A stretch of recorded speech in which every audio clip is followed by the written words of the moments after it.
3, 2, 1. 시사 안드로메다. 시사 안드로메다. 시사 안드로메다.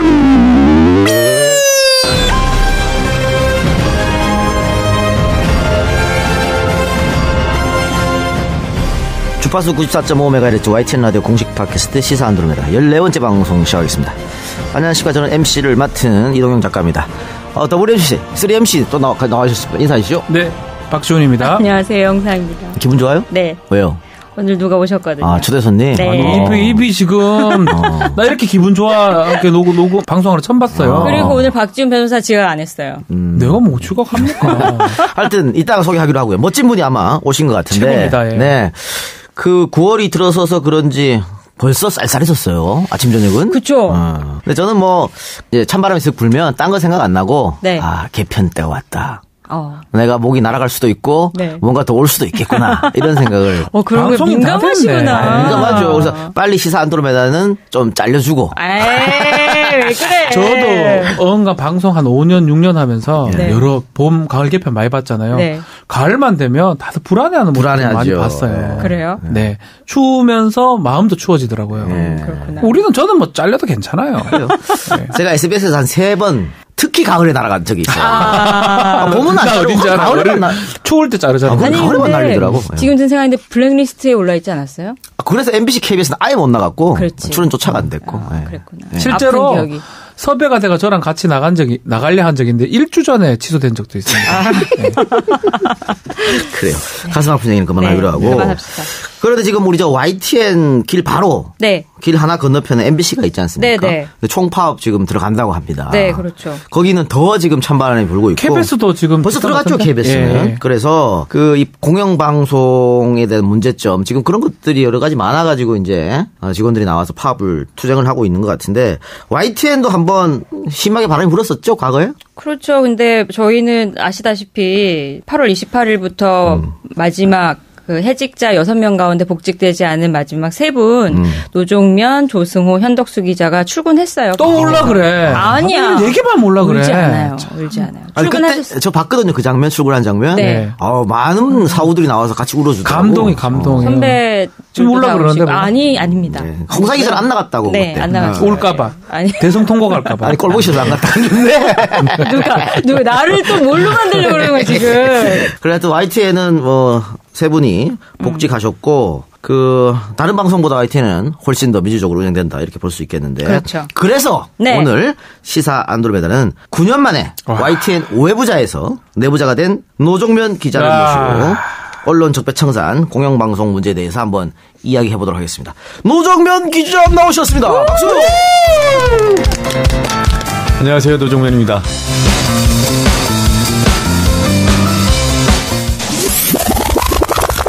이명박 후보님 안녕하십니까? 네, 안녕하십니까. 네, 먼저 축하드립니다. 고맙습니다. 네, 어렵고 긴 경선 과정을 거쳐왔습니다. 소감이 어떠십니까? 그렇습니다. 한국 정치 사상 초유의 그 경선을.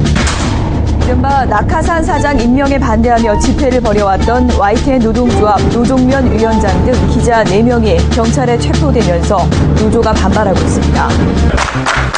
석방하라! 노종면을 석방하라!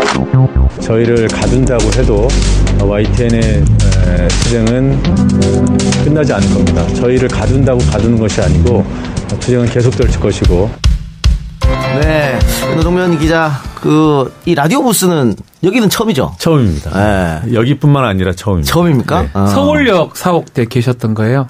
그때 해고됐죠. 많이 다르죠, 좀. 너무 좋죠, 여기. 어마어마하셨어요. 네. 근데 그때 앵커셨잖아요. 네. 그때 앵커로 진행하시던 뉴스는 YTN 라디오에 수중계 됐을 거예요.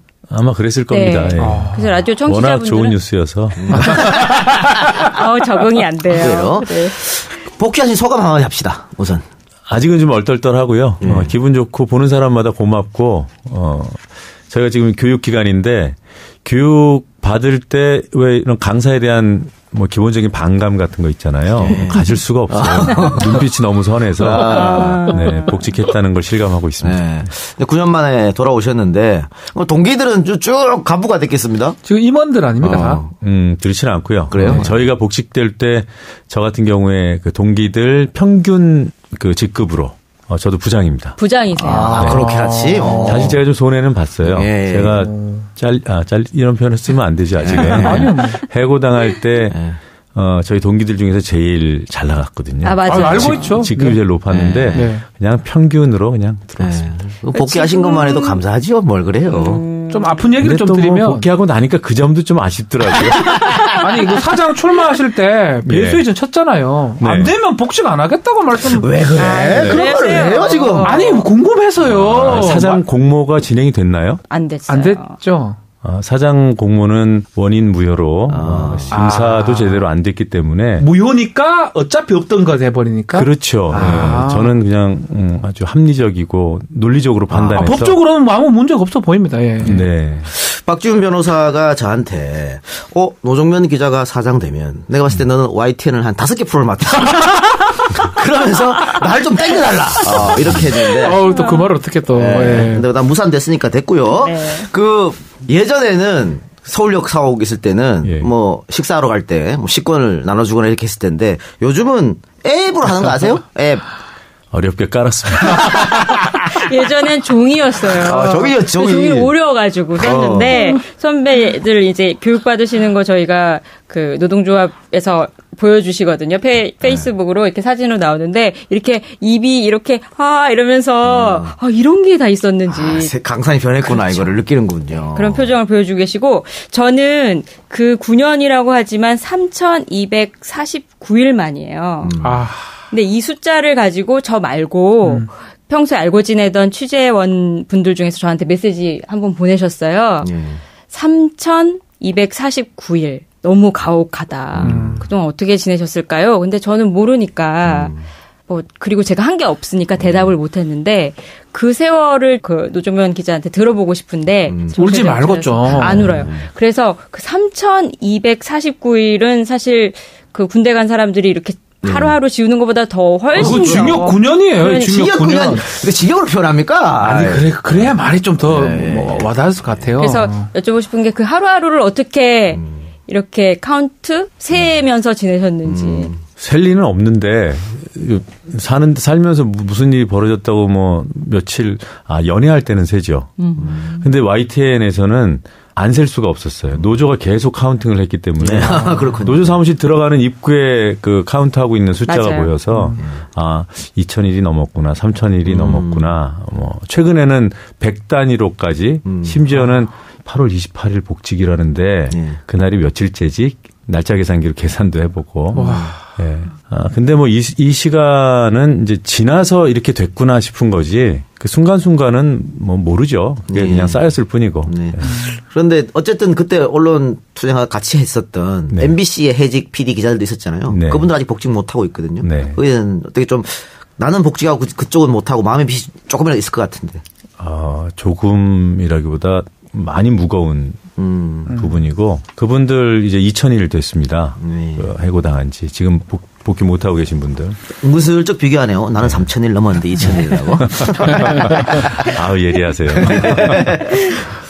뭐 잘 될 거라고 생각하고 그렇게 되도록 같이 힘 보태야 된다고 봅니다. 그 MBC에서 해고된 최승호 PD한테 제가 여쭤보니까 그 해고 나서 생활비는 노조에서 조금 보태줬다 이런 얘기를 했거든요. 네. YTN은 어땠습니까? YTN 노조도 그렇게 했나요? 수입이 MBC보다 YTN은 아주 많이 규모가 작은 회사고 노조도 당연히 규모가 작습니다. 그래서 조합비가 딸려서 초기에는 그 직원들이 희망 펀드라는 걸 만들었어요.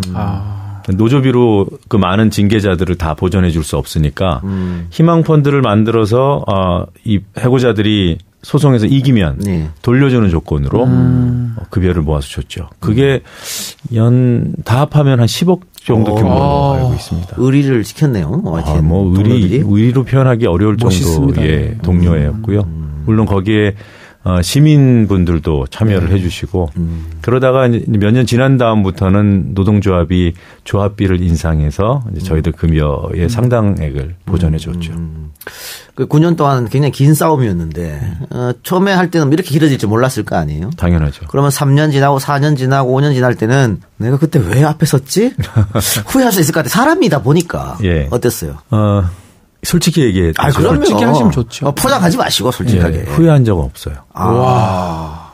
한 번도 후회한 적 없어요. 와. 그래서 제가 독종인가 봐요. 근데 본인은 그럴 수 있다 치고. 네. 뭐 가족들은 많이 그렇지. 후회했을 거. 특히 제가 따님 그 어떤 인터뷰 예. 들었었거든요. 그때 좀 눈물도 좀 나고 가족들 보면 약간 저도 이제 아버지 입장이니까 아내라든지 가족들을 보면 조금 후회할 수도 있지 않을까. 아니면 아내가 원망할 수도 있잖아요. 부인 사모님께서. 제가 후회하면 저를 향한 원망이 더 깊어질 것 같다는 생각을 상당히 좀 구체적으로 강하게 해왔고요. 네. 미안하죠. 그건 제가 표현하기 좀 어려운 부분이고, 최근에 몰랐던 얘기를 들었어요. 저희 아내한테서. 네네. 과거 얘기를 이제 좀 할 수 있다 그러면서, 저희 어머니한테 저희 아내가 좀 한 소리 들었나 봐요. 저희 어머니도 아들이 해고당해서 이게 시간이 길어지니까 속이 얼마나 아마 말리라 했는가 알겠죠.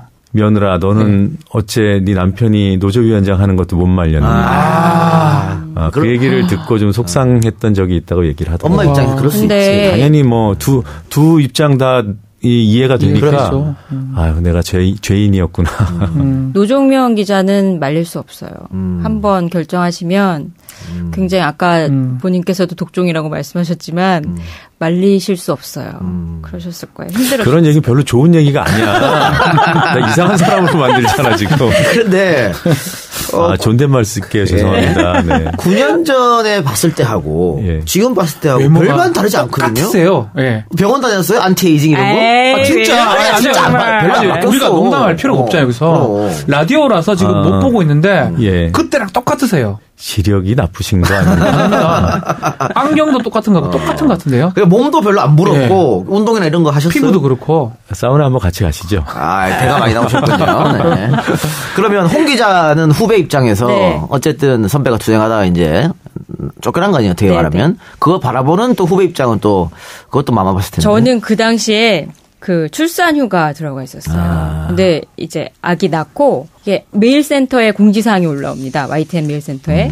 근데 거기 인사발령 해직이 나온 거예요. 믿을 수가 없었어요. 왜냐하면 간부들도 다 YTN 선배들이고 이런 싸움이 있어도 암묵적으로 우리가 어떤 게 잘못됐다라는 건 알지만 사측이고 노측이고 이렇기 때문에 싸우는 것이지 실제로 이런 수준의 징계를 내릴 거라고는 생각을 안 했는데 해고라는 게 나오면 최악의 결과. 아니 본 적도 없고 생각한 적도 없고 아무도 생각 못 했어요. 아니면은 이게 진짜야? 뭐 이런 생각이 들었는데 저도 그때 노종면 기자 말씀하셨지만 이러다가 이거 협상 카드로 쓰겠지라고 생각을 했지 이게 9년?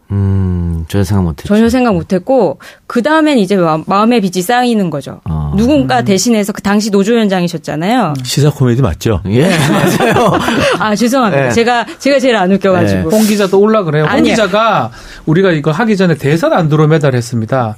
지금 대통령이신 문재인 대통령 후보 그때 나왔을 때 홍 기자가 마지막 질문을 지금 이걸 했었어요. 한 가지만 여쭤보겠습니다. 제가 올해 17년차 기자인데요. 문재인 후보가 만드시는 전혀 새로운 대한민국이 되면 저희 언론인에게 그 누구의 잘못이라도 보도하고 국민들에게 알려드릴 수 있는 언론의 자유를 주시겠습니까? 아니 그동안 고생했어요. 왜 눈물을 울라 그래. 왜 울어?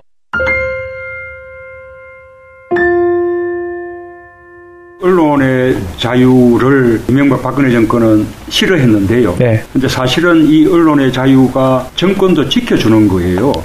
언론이 제대로 감시하고 비판하면 권력이 부패할 수가 없잖아요. 그래서 언론과 권력 간의 아주 건강한 긴장관계, 이것은 언론을 위해서도 필요할 뿐만 아니라 정권 자신을 위해서도 필요한 겁니다. 그래서 반드시 그 약속 지킬 겁니다. 감사합니다. 울라 그래. 언론 얘기를 하면서 해직 얘기를 기자를 얘기를 하면서 그때도 울었어요. 사실 제가 봤을 때는 영상으로도 봤습니다. 네. 아, 그랬어요? 근데 그건 되게 여러 가지 복합적이었던 건데 그 해직된 선배들에 대한 빚은 갚을 수가 없어요. 갚을 수가 없는데 그거는 늘 쌓여 있는 거고 지난 세월 동안에 그 언론의 자유가 없었단 말이에요. 그러니까 있었지만 없었던 어떻게 보면 네. 조심해서 말해요. 지금 94.5MHz YTN 라디오 나가는데 우리 집 제작진이 사색이 됐어. 또 YTN이 그랬던 게 아니라 언론 환경이 그랬어요. 정말로. 그래서 블랙리스트를 제가 얘기를 하고 싶은데 블랙리스트가 존재한 적은 없어요. 근데 내 마음속에는 그 검열 장치가 있는 거예요. 네, 그렇죠. 그게 너무너무 힘들고 그래서 그 당시에 문재인 후보로 나오셨을 때 전혀 새로운 대한민국을 만드시겠다고 하니까 전혀 새로운 대한민국이 오면 우리에게 언론의 자유를 주겠느냐 할 때 여러 가지가 왔었어요. 근데 저는 선배 앞에서 뭐 눈물 흘리고 이럴 자격도 없어요. 아무것도 안 했어요, 저는. 자, 그러면 우리 저 시사 코미디. 자, 이제 우리 시사 코미디요? 네, 내가 져서 방금. 좀 편하게 갑시다. 좀 편하게 갑시다. 네. 과거로 돌아가 봅시다. 돌아가죠. 네. 왜 해직된 거죠? 그 노조위원장을 했기 때문에 YTN 투쟁에 이제 뭐라고 할까요? 뭔가 책임져야 될 일이 있다면 제가 대표적으로 책임질 이제 1순위의 사람이었고, 그러니까 저희 대척점에 있었던 쪽에서는 당신들이 책임을 져야 해 하면서 징계를 했는데 당연히 뭐 노조위원장 포함시켰겠죠. 그게 뭐 단 거 아닙니다. 사장이 YTN에 이제 선임돼서 와야 하는데 이명박 대통령 대선 캠프 언론 특보를 하셨던 분이 오셨어요. 그래서 그걸 반대했고 반대하는데 이게 관철이 안 되니까 뭐라고 할까 실력 행사, 출근 저지 이런 이제 물리적인 싸움이 일어났죠. 그 과정에서 해고가 된 겁니다. 그래 그렇게 언론 특보가 사장 오는 거 반대하는 게 기자 정신에 입각한 어떤 그런 게 더 컸습니까? 아니면 YTN을 사랑하는 그런 게 더 컸습니까? 그건 뭐 혼재돼 있는데 일단 언론의 기본 중에 기본. 정치 이력이 있는 사람이 보도를 책임지는 조직의 수장이 될 수 없다는 거는 뭐 어디 써 있진 않아요. 근데 그건 누구도 부인하지 않는 기자뿐만 아니라 어떤 곳에서도 부인할 수 없는 그런 대원칙인데 그것이 YTN에는 그냥 감수해야 될 현실이라고 한다면 YTN 조직원들은 모욕감을 느낄 수밖에 없죠. 우리는 이런 모욕을 견뎌가면서까지 월급 받아야 되나? 이런 생각을 저뿐만 아니라 많은 동료들이 했기 때문에 막아야 된다고 생각했고 막다 보니 해고가 된 대가를 치르게 된 거죠. 6명이 해고가 됐는데 제가 좀 궁금했던 거는 이전에도 해고된 사례가 좀 있습니까? 소위 말하는 이런 정치적인 문제로 해고 처음이죠. 어떤 이념 아니 뭐 원칙의 문제로 집단 해고가 이루어진 것은 처음이죠. 80년대 이후에 처음인 것으로 알고 있습니다. 자, 그래 어쨌든 이제 좀 희망스럽게 얘기해 봅시다. 돌아오셨는데 노정면이 YTN으로 돌아왔다 그러면 많은 대중들은 그러면 돌발영상 하나? 다시 하나? 뭐 이런 거거든요. 해주세요. 준비하고 계세요? 시즌2. 그것 때문에 YTN 많이 떴잖아요. 대표 프로그램이었죠. 대표 프로그램 됐었죠. 돌발의 정신은 부활시켜야 한다고 생각하고요. 이제 새로운 콘텐츠 실험, 그다음에 성역 없는 비판 보도 이런 부분은 거의 뭐 이론의 여지가 없을 것 같은데 돌발 영상 그 프로그램을 다시 복원하는 것이 맞을까? 여기에 대해서는 토론이 필요하다고 봅니다. 자, 그리고 사실은 그 9년 동안 밖에 나가 있으면서 대한미디어, 팟캐스트, 1인 미디어 이쪽에서도 활동을 하셨잖아요. 거기에서 어떤 장점을 많이 지금 갖고 계실 것 같아요. 어떻게 YTN에 그것을 접목시킬 의향은 있습니까? 기회가 된다면 하고 싶어요. 저희 시사 안드로메다가 지금 분위기가 아주 제가 익숙해져 있는 것 같아요. YTN에서 처음 시도하는 거예요. 난리 났습니다. 저희 시사회 하고 뭐 평가하고 너무 좋다고. 저희는 뭐 관심도 없는데. 관심 없어요. 난 빨리 내버려줬으면 좋겠어요. 우리 팟캐스트 할 때는 이 정도는 아무것도 아니거든요. 근데 아주 뭐 지금 만약에 노종면 기자가 시사 안드로메다 CP 역할로 막 하시면 못 견디실 텐데요. 저는 충성을 다하겠습니다. 저 열심히 진짜 정말 제대로. 되게 엄격하세요. 엄격한 대로 맞춰서 해야죠. 그래요. 우리 홍상희 기자가 저랑 일 한 번도 안 해보고 저렇게 저 부드러운 기자입니다. 그런데 후배들은 다 저렇게 얘기하던데요? 무섭다고? 선배 무섭다고 다 저렇게 얘기하던데. 그래서 제가 얼마 전에 우리 후배들 여럿하고 점심을 먹다가 한 명 한 명한테 다 물어봤어요. 나랑 일해본 경험이 있으신가? 아니요. 그대는? 아니요. 전원이 다 아닌데 누군가가 저를 음해하는 트랩이 있는 거죠. 그렇죠. 아, 그래서. 네, 물론 저한테 혹독하게 당한 사람이 아주 극소수 있긴 있습니다. 그럼 언제부터 방송인 혹은 취재는 시작하시는 겁니까? 부서는 앵커실로 배치돼 있고 또 요번에 인사가 또 어디론가 났는데 이 부분이 좀 정리가 좀 돼야 될 것 같아요. 그 부분 제가 뭐라고 말씀드리기 어렵습니다. 근데 노종면 기자 이제 복직한다는 얘기를 듣고 예. 제가 많이 받은 질문도 그렇고 저 스스로 생각한 것도 그렇고 네. 그 앵커직을 하시다 해직되신 거니까 다시 앵커로 돌아오시면 멋진 뉴스를 만드셔서 경쟁 프로그램하고 이렇게 붙어볼 수 있지 않을까라는 저 생각을 방송에 했어요. 손석희 사장님하고 뭐 비슷하지 않습니까? 외모라든지 뭐. 제발 그런 말씀 좀 안 해주셨으면 좋겠어요. 한번 붙어볼 만하지 않습니까? 에피소드 하나 말씀드릴게요. 네. 제가 국민TV에서 데일리 뉴스 프로그램 진행을 했잖아요. 네, 앵커 겸 뭐 제작 책임을 졌는데 2014년 4월 1일이 첫 방송하는 날이었어요. 그날 손석희 앵커께서 격려해 주시는 문자를 보내왔어요. 굉장히 고맙게 생각하고 힘이 됐는데 얼마 안 있다가 모 인사가 노종면이 진행하는 프로그램과 뭐 손석희 앵커의 프로그램을 이렇게 비교까지 좋아요. 근데 뭐 우리가 더 낫다 뭐 이런 인터뷰를 했는데 그게 또 제목으로 딱 자극적으로 뽑혀서 정말 저 쥐구멍을 찾고 싶었어요. 부끄러웠겠네요. 네, 부끄럽기도 하고 그거는 이거죠. 열심히 해서 선배를 능가하고 싶은 욕심 후배한테 있습니다. 네, 그런데 내가 지금 현재 선배를 앞선다라는 평가를 내 입으로는 안 해도 누군가가 한다면 그거는 저를 도와주는 게 아니에요. 아니 그 손석희 앵커가 JTBC 사장으로 가가지고 나도 YTN 사장 한번 해보겠다 그런 얘기도 있던데. 다들 그렇게 알고 있어요. 아니에요. 다들 그렇게 알고 있어요. 누가? 내가 금시초문입니다. 처음 들었죠. 네. 제가 지금 처음 얘기하는 거니까. 근데 비전은 하나 듣고 싶어요. 만약에 뉴스를 하신다면 노종면의 뉴스는 이러이러한 모습이 될 것이다. 생각하셨을 것 같아요. 해직 기간 동안. 그럴 수 있죠. 네. 영업 비밀이라 여기서 얘기하면 YTN의 손해가 될 것 같아요. 다만 정도를 지키면서도 실험 정신이 있는 프로그램. 이 두 가지가 어우러질 수 있는 그런 시도. 어렵다. 네. 모호하게 해야 됩니다. 사장은 다시 한번 도전해 보시는 한 번 더 거 하십니까? 그럴 생각 현재로서는 없어요. 빵점 맞으셨죠? 빵점 맞았어. 빵점. 네. 빵점은 좀 이것도 의미가 있나? 어떻게 빵점을 할 수가 있지? 이 대주주들이. 의도적이었던 거죠. 의도적으로. 정확히 얘기하면 각 심사위원마다 12명의 후보 가운데 5명을 선정할 수 있어요. 네. 그래서 5점부터 1점까지 부여합니다. 네. 근데 대주주 측 심사위원 3분 모두 저를 아무도 선택하지 않았어요. 그래서 5, 4, 3, 2, 1 이 5개의 점수 중에 저는 그 3분들로부터 단 1점도 받지 못한 거죠. 네. 그래서 그걸 뭉뚱그려서 빵점 받았다 이렇게 표현을 하는데 대주주들이 이 방송 안 듣겠지? 안 됐습니다. 들으셔야 됩니다. 그래? 들으셔야 됩니다. 박준 변호사 용기 있었어. 그래요. 예. 들으셔야 돼요. 자, 방금 뭐 대주주 얘기도 했습니다만 문제는 YTN이 아니고 MBC, KBS 같아요. 네. 또 공영방송이라는 어떤 그런 것도 있는데 그 쉽게 이 싸움이 끝날 것까지 않거든요. 어떻게 보십니까? 쉽지는 않겠지만 저는 우리가 이제 보통 저도 쭉 생각했던 것보다는 길지 않을 것 같다. 생각보다 MBC, KBS의 동력이 강하게 붙고 있고 그리고 저쪽이 그 경영진이 위축되는 모습이 음으로 양으로 보여요. 그래서 저는 생각보다는 빨리 경영진 퇴진을 이뤄내지 않을까라는 기대와 전망을 합니다. 문재인 대통령 공약을 보면 언론의 자유와 독립을 회복하겠다라는 그런 공약이 있었고 언론의 독립성 보장을 위해서 KBS, MBC 같은 공영방송의 지배구조 개선을 하겠다.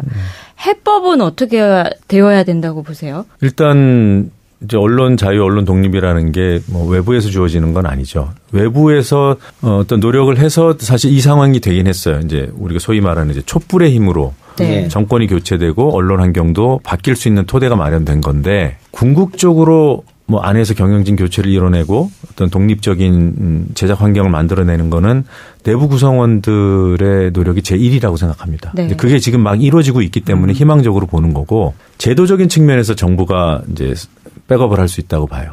지배구조 개선도 법의 개정의 문제니까 정치권에서 민의를 수렴해서 해내야 되는데 저는 솔직히 지금 발의돼 있는 언론장악방지법이라는 방송법 개정안은 현실성이 이미 떨어진다고 봅니다. 그거는 도도 아니고 모도 아닌 인사가 여로부터도 야로부터도 그래 저 정도면 이렇게 동의하는 사람이 그 방송사의 수장이 될 수 있는데 그러면 과연 그런 경영진 체제 하에서 힘 있는 혁신이 가능하겠나. 결국은 이사진 3분의 2가 찬성해야 되니까. 네. 그렇죠. 그러면 노종면 기자가 생각하는 어떤 다른 대안은 있어요? 지금 발의되어 있는 법안에 따르면 6대 7 이사회 구조잖아요. 이거를 훨씬 더 늘리거나 아예. 그래서 사람 수를 늘린다는 거예요? 예, 이사 수를 아예 늘리거나 MBC 이용마 기자가 제안한 국민 대리인단, 무작위로 국민들의 그 성비나 어떤 뭐 지역이나 이런 걸 안배해서 추출한 다음에 그들이 선택하게 하는. 네, 외국에서 그런 경우 있다 하더라고요. 대리인단 제도까지는 모르겠고요. 그 확대된 이사회 제도는 독일 등에서 채택하고 있는 것으로 압니다. 지금 언론이 이 말에 책임은 저한테도 일부 있는데요. 기레기라는 이야기를 많이 들어요, 기자들이. 그리고 권력으로부터 자유롭지 못하다. 뭐 일종의 권력기관 아니냐 이런 시각도 국민이 많이 갖고 있는 것 같은데 언론의 공정성 어떻게 바로 세워야 한다고 생각하시는지. 현업 뛰고 있는 기자들 스스로 그 무엇이 공정한가에 대한 판단은 뭐 크게 어렵지 않다고 보는데 이게 유지되느냐의 문제가 제일 크잖아요. 그래서 저는 의지뿐만 아니라 의지는 기본이고 시스템이 백업이 돼야 된다. 네. YTN에서 얼마 전에 보도국장 임면 동의제라는 제도를 채택하기로 했어요. 노사가 합의했어요. 보도국장을 경영진이 마음대로 뽑는 게 아니라 노조의 동의를 받아야 됩니까? 그렇죠. 사후 동의지만 그 경영 인사권자가 지명을 하고 보도국 구성원들이 동의를 해야만 보도국장의 임기가 시작이 돼요. 대신 그렇게 뽑힌 보도국장의 임기는 보장한다. 네.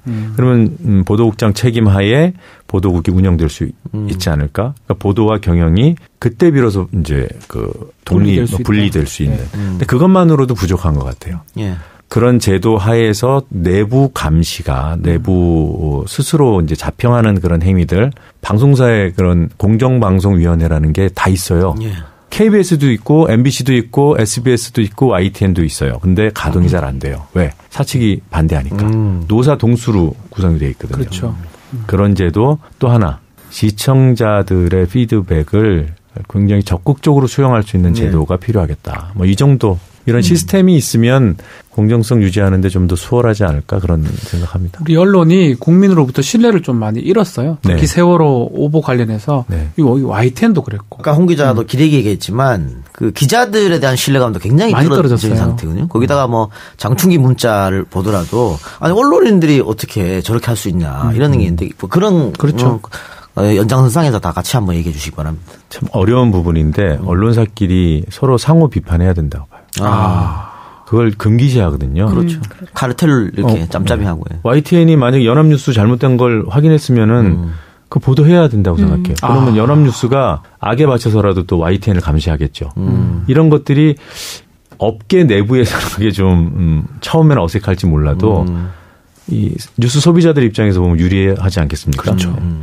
또 YTN 입장에서 보면은 프로그램화 그걸 아예 그러니까 매체 비평 프로그램 좋은 프로그램을 만들어서 과거 KBS의 미디어 포커스 같은 프로그램을 만들어서 어떤 시청률도 올리고 한다면 또 타사에서도 그런 것들을 만들어서 자연스럽게 경쟁하고 감시하는 그것과 아까 기자 조직 이 언론을 권력이라고 했잖아요. 그러니까 기득권이 분명히 있습니다.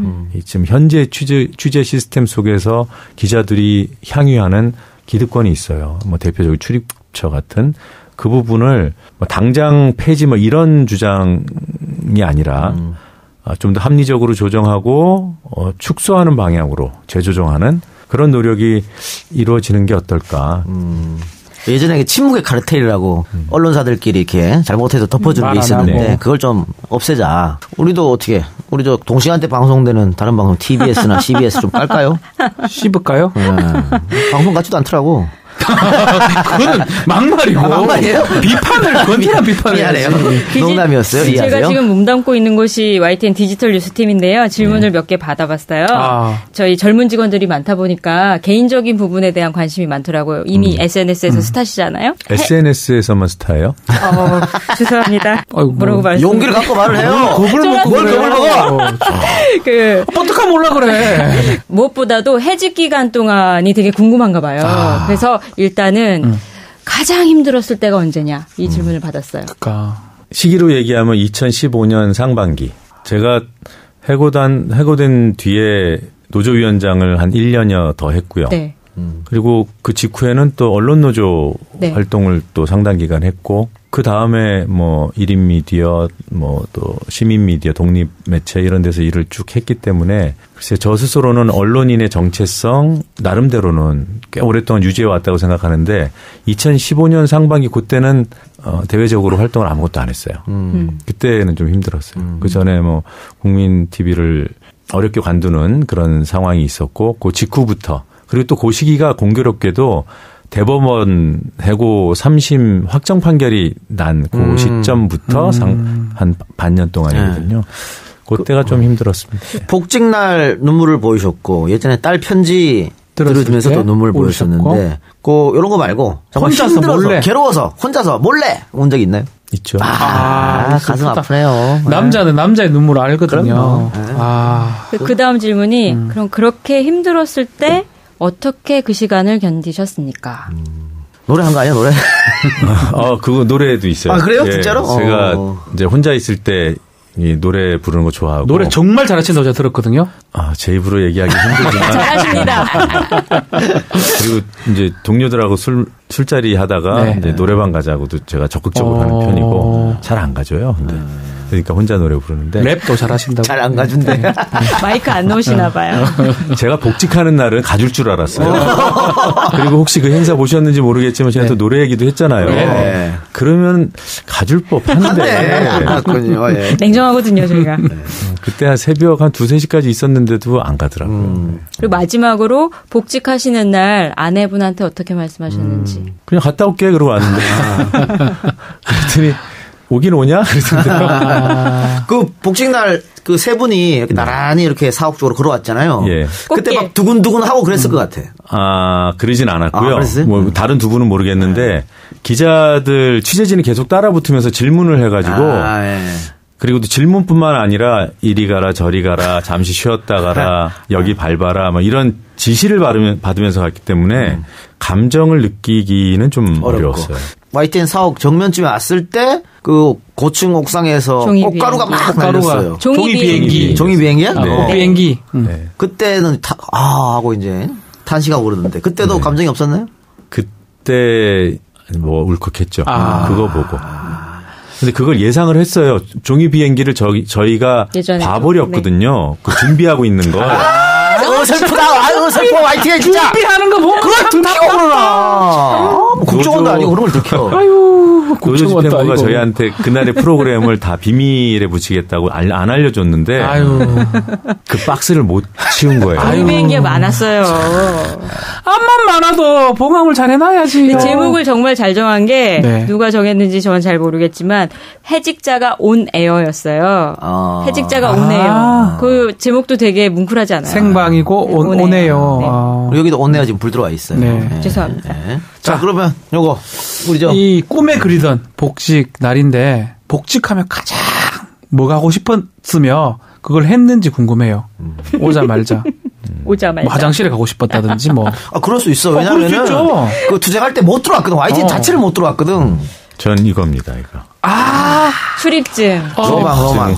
내 출입증으로 찍고 통과하는 거. 와.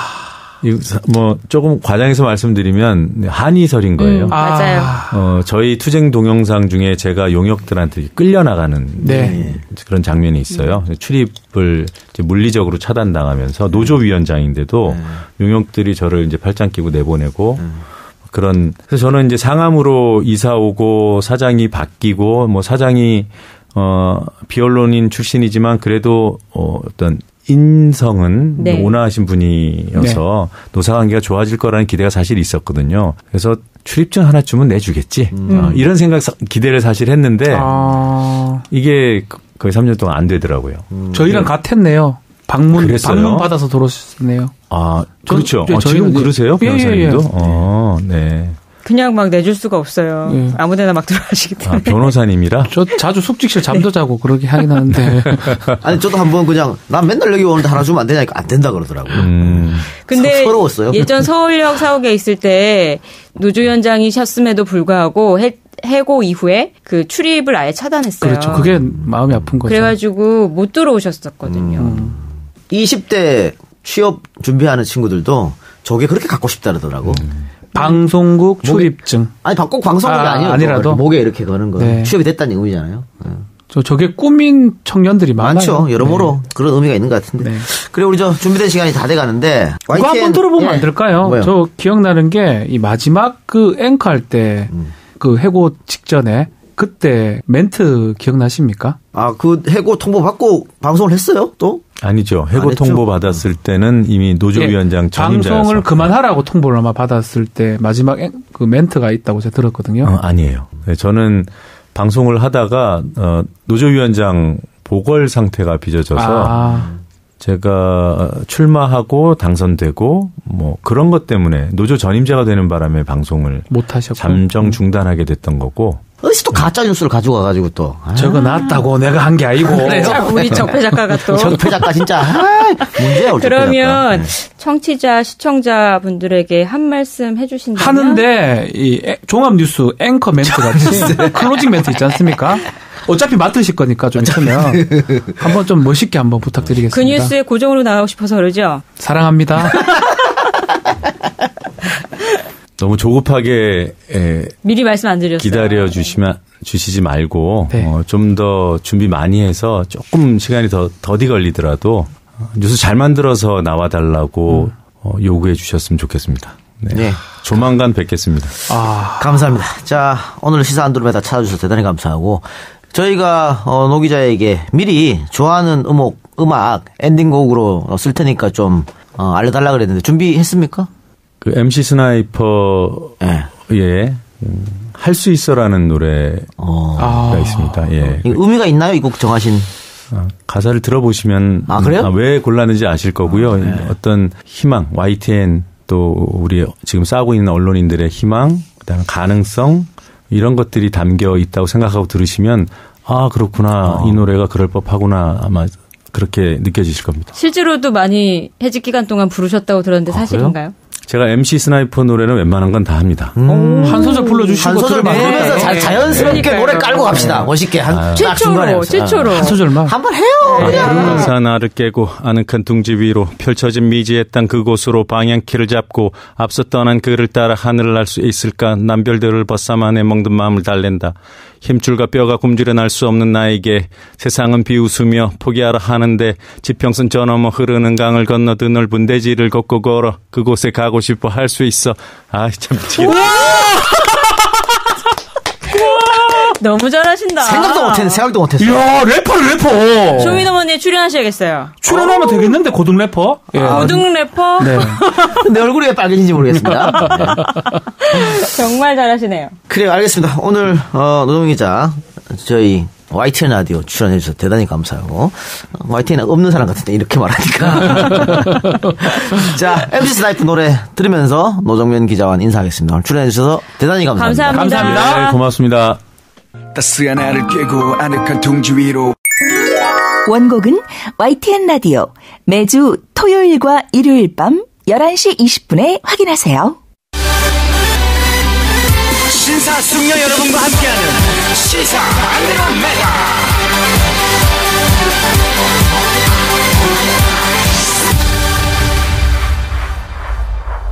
49금. 여기부터는 불방 버전 팟캐스트 전용 구역입니다. 지금부터 방송되는 내용은 FM 94.5MHz YTN 라디오와는 전혀 관련이 없음을 미리 사전에 분명히 고지합니다. 이 방송을 청취하시던 분들은 잠시 숨을 고르시고 고 스톱을 결정하시기 바랍니다. 특히 도덕성이 남달리 투철하신 분들, 순진무구하여 비속어와 욕설에 익숙하지 않은 분들, 심신미약자, 빈속, 임신부, 노약자, 고혈압, 컨디션 안 좋으신 분, 비위약하신 분들은 주의하시고 꼰대들은 절대 사절합니다.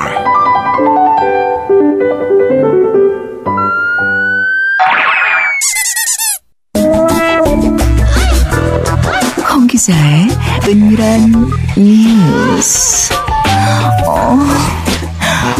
이거 실화냐?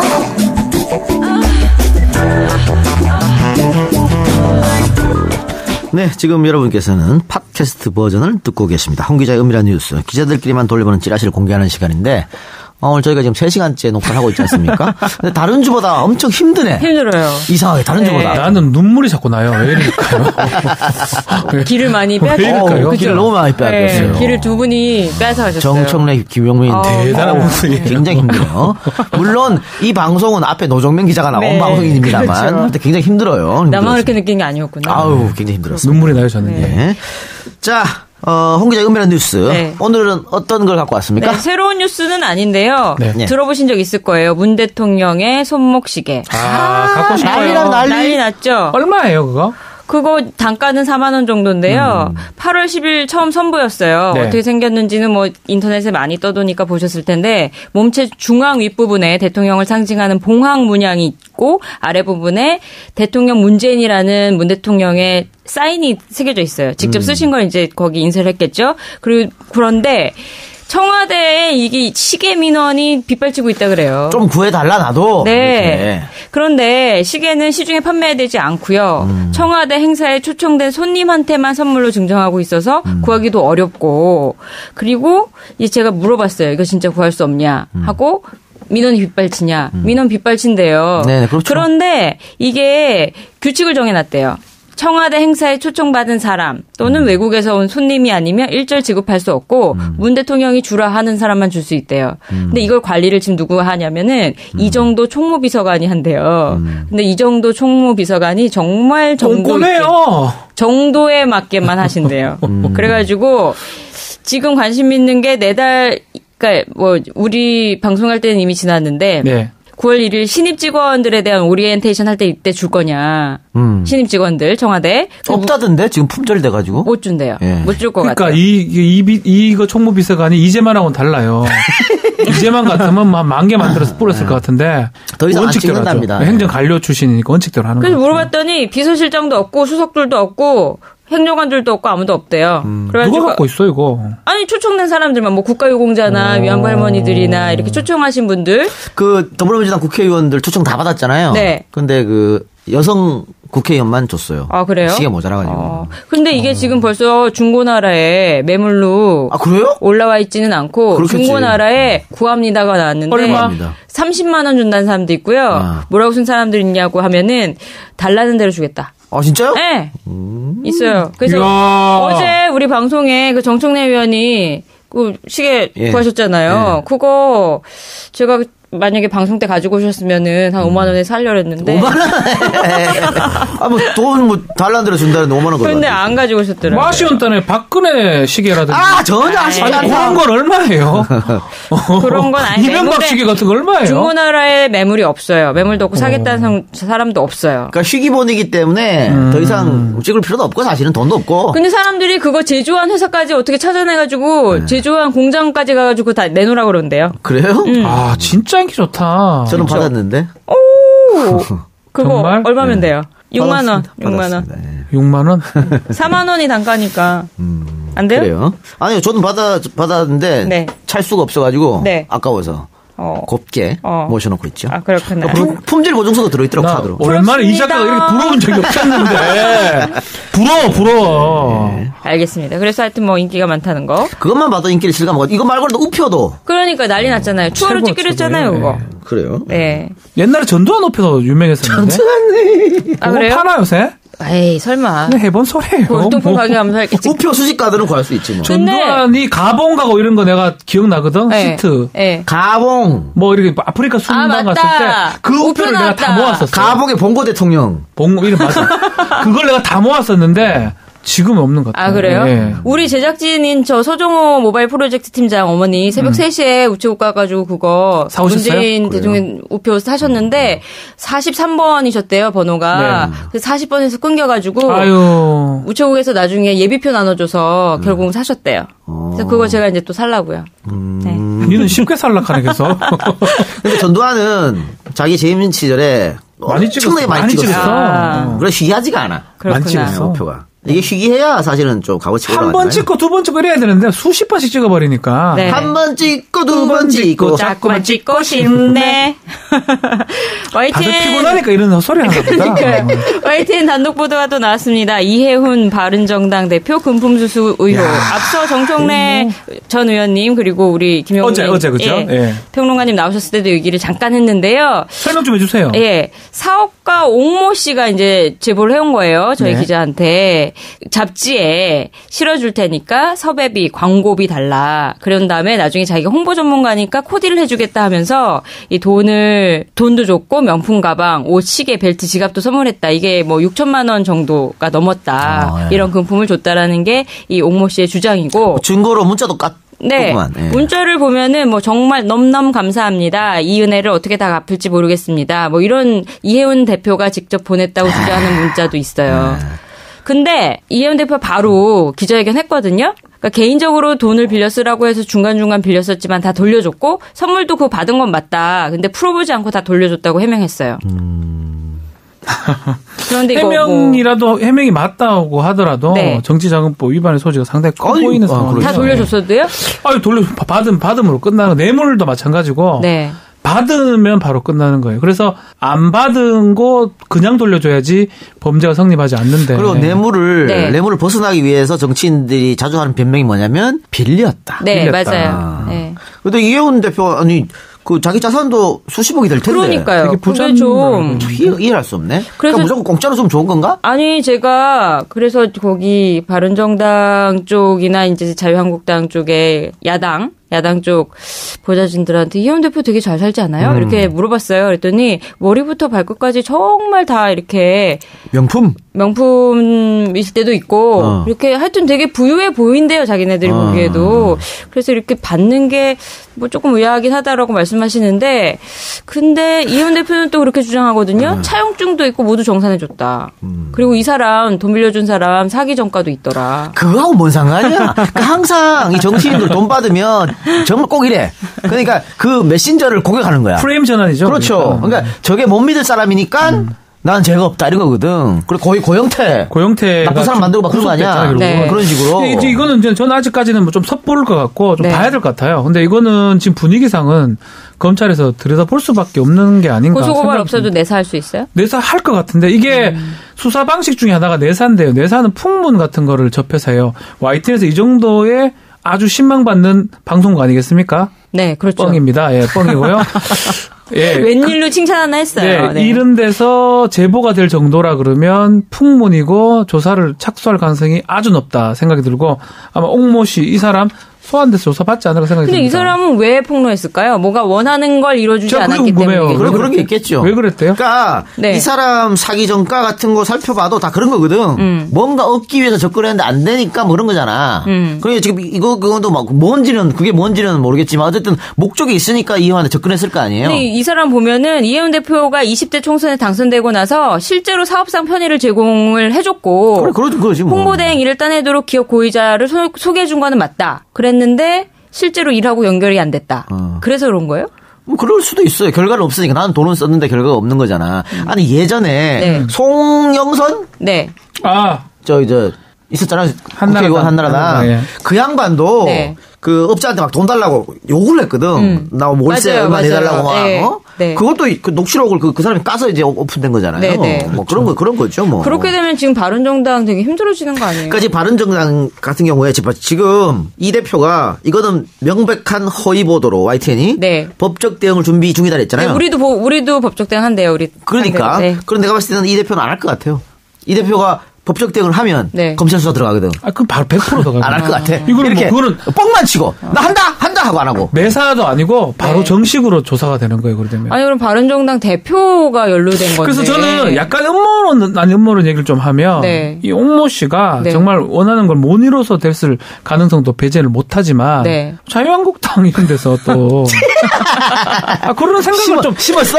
아니 그런 생각이 좀 들 수도 있잖아요. 그렇게 치밀하게? 아니면 포섭을 했다든지. 총선을 앞두고 20대. 아니요 내년 이제 지방선거가 있으니까. 바른정당 대표를 흠집을 내면 통합이라든지 본인들 입장에 쉬울 수 있으니까 그럴 수도 있죠. 뭐 그런 음모론은 그냥 조심스럽게 한번 제기해 봅니다. 이혜원 대표가 글쎄요 이 행동 그러니까 정치는 조심해야 돼요. 이렇게 접근하는 사람들 결국 다 나중에 흠집되고 정말 되거든요. 근데 그러니까요. 아마 조금 주의력을 기울이지 못했지 않을까 생각도 드네요. 근데 이런 유혹에 왜 넘어갈까? 6천만 원이면 큰 돈이지만 가오가 없어. 부끄러운 짓이지 이게. 6천만 원이 정치인 입장에서 그렇게 큰 돈이 아니잖아요. 안타깝네요. 자산도 그래 수십 있는 사람이잖아요. 네. 안타깝습니다. 참 안타깝습니다. 뭐 이제 일단 이게 진짜인지 뭐 허위인지는 뭐 알 수는 없지만 일단은 안타깝습니다. 네, 그렇네요. 네. 다음으로는 만약에 잘못이 인정되면 뭐 잘못했으면 벌 받아야지 뭐 했으면 정치자금 위반이면 정치 몇 년형이 되는 상황이에요. 그래요. 예. 큰 건이네요. 큰 건입니다. 홍준표 1억이잖아요. 네. 1억이었나요? 1억. 3년 받았었죠. 1심에서. 근데 지금 3천만 원 이상이면 특가 아니에요? 정치자금법이니까. 그냥 아마 1년 정치자금 그 자체로 특가예요? 예.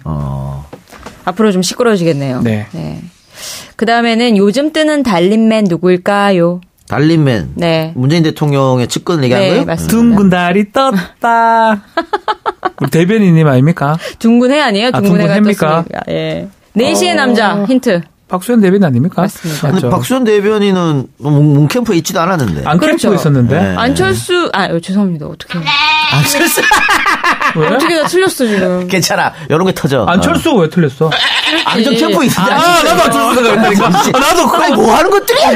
나 그러고 당연히 그 생각했다. 이브랑 방송도 같이 했었는데.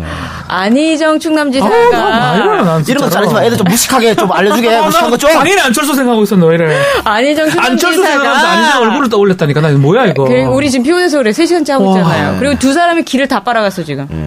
어찌됐건 간에 안희정 충남지사가 직접 이렇게 선거해서 들어가신 분이죠. 박수현 대변인이신데 19대 국회의원이고 충남 공주가 지역구세요. 네. 지금 4시에 주로 브리핑이나 발표가 이루어지고 있는데요. 출입기자한테 제가 직접 물어봤습니다. 뜨는 사람 맞냐? 인기 1위래요.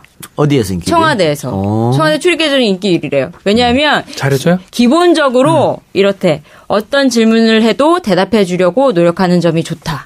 성격 자체가 아니, 그래요? 얘기했더라 모르겠네. 얘기되나? 잠깐만, 얘기하면 이게 돼. 아니, 혹시 저 식사 같이 안 했어요? 박수 대변인이랑? 이제 할 것 같아요. 아직 안 했어요. 아직 정하진 않았고요. 같이 해요. 같이 될 것 같긴 한데. 정말요? 가지마. 아니, 홍 기자는 가지마. 이 방송 나오는. 홍 기자는 해. 네. 알았어요. 네. 그리고 막내 기자들이 처음에 이런 얘기 했대요. 말을 너무 빨리 해서 받아치기가 힘들다. 이렇게 막 컴플레인 했대요. 네. 그랬더니 이렇게 말씀하시더래. 내가 충청도 사람이라서 충청도 티를 벗으려고 일부러 말을 빨리 했는데 미안하다. 좀 천천히 할게요. 이렇게 했는데 일단 소통 능력이 굉장히 뛰어나고 친서민적이고 매사에 성실하다. 그렇게 얘기하더라고요. 그래서 제가 이번에는 청와대 관계자한테 물어봤습니다. 이분 어디 사시냐? 청와대 산대요. 아니 예전에 공주에서 버스 타고 왔다 갔다 했어요. 근데 밤에. 청와대 안에 측근 그러니까 상시 필수 인력 가운데서 집이 멀거나 서울에 연고가 없는 사람들을 그때 위한 해줬어요 대통령께서. 집이 한 10채 정도 된대요. 근데 서열별로 이렇게 뭐 신청을 받아서 준다 그러거든요. 거기 사시는 데서 관내에 아예 사는데 6시 전에 당연히 출근하고 24시간 대기하고 있대요. 그리고 그러니까 우리는 그런 게 싫어가지고 진짜 절대 안 가 진짜로. 내가 왜 그렇게 살아야 돼? 이거는 확실히 알아요. 이동영 작가 새벽에 사람도 아니에요. 새벽에 연락하면 전화 새벽에 연락하면 사람이 이게 악마 같아 이게. 그러니까 자기 깨운다고. 대변인인데 새벽에 전화하면 막 화내 욕하고. 야 집어쳐! 이러는 사람이야. 그러니까 절대 청와대 못 가요. 그렇구나. 근데 단점이 뭐냐고 물어봤더니 단점도 있대요. 뭡니까? 너무 기자들이 요구하면 실시간으로 대응해주려고 노력하다 보니까 아직 결정되지 않은 것도 미리 얘기를 해줘서 오보가 난 적이 있대요. 그래서 예를 들어서 이제 북한이 미사일 도발을 했는데 지금 어떻게 되는 거예요? 뭐 선배 하잖아요. 네. 그렇게 얘기했더니 NSC 상임위가 열리고 대통령도 나올 것 같아요. 이렇게 해서 우리도 일부러 쓴 거예요. 상임위 열리고 대통령 참석 안 하셨대. 그래가지고 그런 오보 사태 2번이 나가지고 지금 이제 조금 조심하시는데 너무 기자들한테 다 대답해 주려고 하고 빨리 해주려고 하고 이런 단점이 있으시다고. 그게 단점이 장점이구만. 그러니까 결국 기자들 정말 좋아하겠네요. 근데 오보가 나면 안 돼요. 그래서 박 대변인이 이렇게 뜨며고 기자들한테 인기 있고 소위 말하는 그 문바들한테도 인기도 있다 보니까 네. 어떤 얘기가 나오냐면 안희정 지사가 국회로 진출하고 네. 그 빈 도지사 자리를 박수현 대변인이 들어간다. 유력하죠. 이런 얘기가 있어요. 네, 맞아요. 있는데 네. 그렇게 도지사 자리를 노리는 사람이 많을 거 아니야. 네네. 시기와 질투가 있을 수밖에 없어. 있을 수밖에 없네요. 그럼. 그러면 또 뭔가 또 찌라시에 나올 수도 있겠네요. 충분히. 그렇습니다. 그건 뭐 어쨌든 그렇죠. 경선을 할 테니까 만약에 그런 일이 있으면. 네. 이제 이런 얘기가 나오면 벌써부터 견제하기 시작하거든요. 역대 대변인들 많았잖아요. 네. 이동관 예전에 MB 이동관? 아니, 그런 사람들에 비해서 아주 인기가 좋은 편입니까? 기자들 사이에? 당연하죠. 왜냐하면 그때는 그런 분들은 그 정부 시절 때는 약간 권위적이었죠. 네, 접근하기가 어려웠고 굉장히 뭐랄까 이렇게 민경욱 네, 뭐, 어땠습니까? 뭐 비슷하죠. 거기 있잖아. 빤스 엉덩이. 윤창중. 그리고 이런 얘기들을 해요. 기자 출신들은 또 어떻게 보면 타사지만 선배잖아요. 네. 그러니까 또 후배로 본다고. 그러면은 아무래도 쉽진 않죠. 이거 뭐예요? 저거 뭐예요? 이렇게 물어보기 쉽지 않고 그쪽에서도 까마득한 후배가 또 뭐 이러면 또 뭐 서열 따지고 이럴 수도 있지 않겠느냐. 그런 의미에서 이제 박 대변인이 아주 인기가 좋다는 거죠. 네네네. 뭐 최고라고 오늘 뭐 우리 출입기자 얘기하더라고요. 네, 그러면 진짜겠죠. 자, 그리고 국회 보좌진들이 화가 났다고요? 네, 맨날 화가 나죠. 이 사람들은 맨날 힘드니까. 일단은 업무량이 많다. 네, 업무량이 많은데 찌라시 내용 즉슨 로스쿨 출신들의 국회러시가 날로 심화돼서 내 자리 뺏긴다. 그 내용만 보면은 바로 비서관 5급으로 들어와가지고 불만이 높아진다 그래요. 그러니까 원래는 뭐 9급, 8급 이렇게 가야 되는데 네. 로스쿨이야? 네. 뭐 5급. 변호사니까. 이렇게. 그래서 이게 실제냐 실화냐라고 물어봤어요. 그랬더니 맞아요? 이거 소설이에요 선배 그러더라고요. 네. 왜냐면 말 그대로 찌라시네요. 왜냐하면 로스쿨 출신이 5급으로 들어오기는 쉬운데 대부분 금방 나간대요. 힘들다고 그러더라고요. 너무 힘들대요. 오래 못 버티고 다 튀어나간다라는 게 그쪽 보좌관의 제 아는 설명이었고. 분도 급여가 그리 많지도 않고요. 그러니까 상당히 국정감사 때는요 귀신이야 귀신. 죽는데요. 먹고 자고 하고 있잖아요. 그래서 이 보좌관들도 보면 정말 소명의식 없으면 변호사는 이런 게 있어요. 갈 곳이 있잖아. 네. 저도 방송하면서 막 할 수 있는 이유가 갈 곳이 있어요. 그러면 죽기 전까지 계속 할 수 있는 거기 때문에 부러워요. 네. 돌아갈 때가 있는 사람들은 조금 열심히 하긴 좀 어렵다. 이 말씀 드리고 싶어요. 딱 10대로 추우면 되지. 이거 안에 먹고 살 거 없나 뭐 이렇게 되는 거지. 그렇게 됐죠. 저는 안 돼요. 그러니까 그래서 열심히 해야 돼요. 열심히 해. 더 열심히 하고 요새 있어요. 열심히 안 하는 거 자꾸 울기만 하고. 아니 안 울어요. 그리고 또 물어봤어. 그랬더니 로스쿨 출신이 처음에는 이렇게 막 그 법조시장도 지금 힘드니까 들어온대요. 보좌진으로. 네. 근데 삶의 질을 보고 화들짝 놀라서. 그렇죠.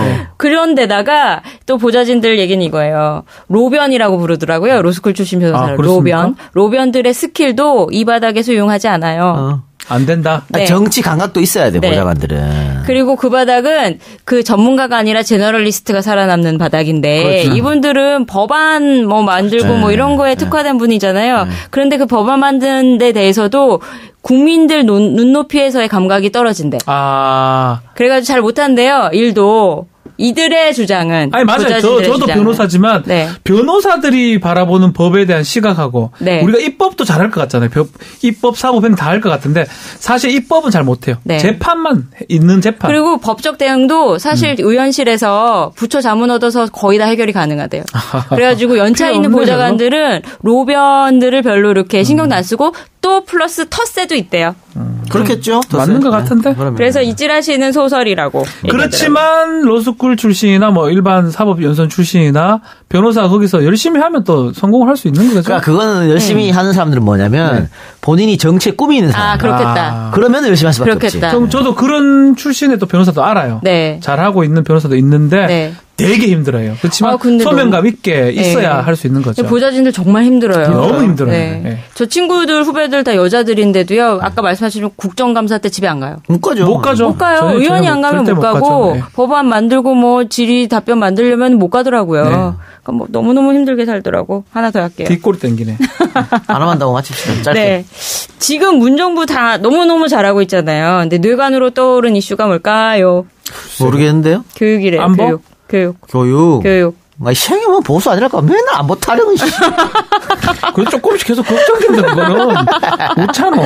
교육이 왜냐하면 김상곤 부총리 잘하시잖아. 뭐 잘하시는데 내놓으신 게 다 되게 핵폭탄급이에요. 학부모들 입장에서 보면은 수능 개편도 그렇고요. 자사고 외고 폐지도 그렇고요. 자사고 외고 폐지해야지. 근데 오늘 일단 우리 방송 나오기 전에 그 수능 개편 1년 유예 결국은 발표했어요. 네. 1년 유예. 1년 유예했어요. 2015년 개정 교육과정도 그대로 지키고 뭐 일단은 지금 있는 체제로 쭉 가기로 했어요. 그러면은 또 아까 말씀하신 이동윤 작가가 얘기한 그런 자사고 폐지, 외고 폐지 이런 거에도 영향 받는 게 아니냐라는 얘기가 나오거든요.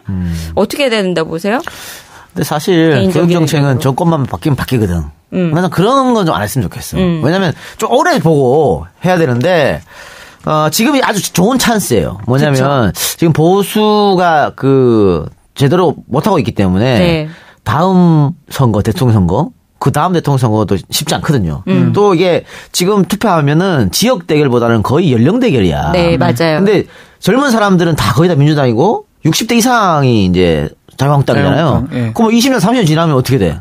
불을 보듯 뻔하잖아. 그러니까 그런 걸 보고 한 30년 길게 잡아가지고 시행을 해야 되지 않는가. 그래 할 수 있을까 싶기도 한데 저는 좀 이런 부분, 교육 부분은 진보 보수 뭐 가릴 건 없는 것 같아요. 그리고 저는 자사고나 이런 부분도 좀 멀리 보고 해야 될 것 같아요. 멀리 보고 어떻게 해요? 나는 그래요. 갑자기 없어지면 또 그렇지 않나요? 아니 저는 박병현 들을 수 있겠지만 저는 모델을 독일이나 핀란드 모델을 딱 세워놓고 궁극적으로 그렇죠. 간다. 그러니까 우리는 지금까지는 경쟁 교육이었잖아. 그렇죠. 그러니까 자사고 외고 이런 거 만들어가지고 이기는 놈이 장땡. 그렇죠. 그래서 서울대 가고 걔들이 그 엘리트가 나라를 이끌었고 이런 거였잖아요. 근데 이제는 좀 평등 교육. 그렇게 보고 해서 뭐 자사고도 없애고 이런 거고. 근데 롤 모델도 없이. 없었죠. 요렇게 해보고 안 되면 또 저렇게 해보고 이거는 또 아니다. 기억납니까? 뭐 영어 그때 이명박 때? 몰입교육 한다. ONG. 정말. R인지 뭔 짓이에요, 그게. 그런데 저는 이동영 작가 얘기한 거에 약간 동의하면서도 뭐 또 다르게 생각하시는 분들이 또 많이 싫어하실 것 같긴 한데요. 저도 자사고 외고 이런 거는 어릴 때부터 어쨌든 서열이 정해져 있고 또 그런 고등학교나 중학교나 국제중이나 뭐 다 포함해서 가려면은 엄청난 돈이 필요해요. 사교육 안 하고 가기는 어렵다. 정말 힘들거든요. 그럼 아이들이 이거부터 경쟁해서 이기는 것만 배우고 또 못한 애들은 어렸을 때부터 도태되고 돈이 없는 애들은 못해요. 그러니까 그런 교육을 꼭 우리가 해야 되나?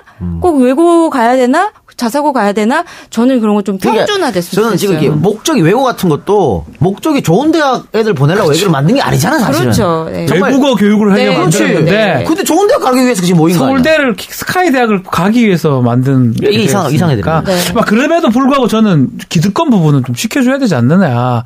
쉽게 만약 이거를 막 바꾸고 한다면 학부모들 입장에서는 상당히 반발할 수밖에 없거든요. 그래서 수능 같은 경우에도 지금의 중3. 그렇죠? 그렇게. 그러니까 쉽지 않아요. 교육은 100년 지대계다. 이 말이 나는 딱 맞는 게. 그러니까 뭐 말씀하신 대로 바꾸되 보다 많은 기회를 주되 그런 정책을 마련하는 건 금방금방 하지 말고 충분한 논의와 사회적인 공론화를 거치고 합의를 거쳐라. 그런데 지금 방금 우리는 뭐 이런 얘기를 하고 있지만 실제로 국민청원 및 제안 코너 청와대 홈페이지에 있는 거기에 또 가장 많은 것 중에 하나가 교육이래요. 비정규직 교원의 정규직 이거래요. 이것도 사실 논란이 많거든. 사실 지금 비정규직 교원으로 있는 사람들을 다 정규직으로 바꿔주면 새로 못 들어오지 또. 이건 뭐 그럼 이거는 또 하여튼 지금 이거 말하기가 좀 그런데 하여튼 참 쉽지 않아요. 다 맞춰서 다 행복해지려는 게 사실 쉽지 않아. 그래서 보수들이 뭐 하기 편해. 뭐 이쪽만 또 이쪽 손해보라고 이래 하는 게 하기에는 정책하기에는 편한데 이렇게 다 맞추는 어떤 평등하게 좀 하는 게 사실 정책하는 사람 입장에서는 되게 어려운 상황이에요. 교육개혁이 그리고 굉장히 어려운 문제인 것 같아요. 근데 이해관계가 다 들어있잖아. 저는 몰라. 저는 우리 애들을 그냥 별로 공부는 못해도 좀 어릴 때는 좀 뛰어놀게 해주고 싶거든. 근데 이게 안 되는 게 뛰어놀 애들이 옆집 애는 하거든 그거를. 아니 우리 놀이터 나가서 노래가 없어요. 혼자 뛰어놀아도 어떡해. 혼자서 뛰어놀아야지. 혼자서 뛰어놀면 이상해져요. 자니야 놀자 이러는데 나 학원 가야 돼. 이렇게 되니까. 그러니까 학원 가서 노는 거야. 친구 만나러. 실제로 학원에 친구들이 많아요. 그리고 요새 많이 바뀐 게 우리 애들 둘 다 초등학생인데 학교에서는 공부를 거의 안 가르쳐요.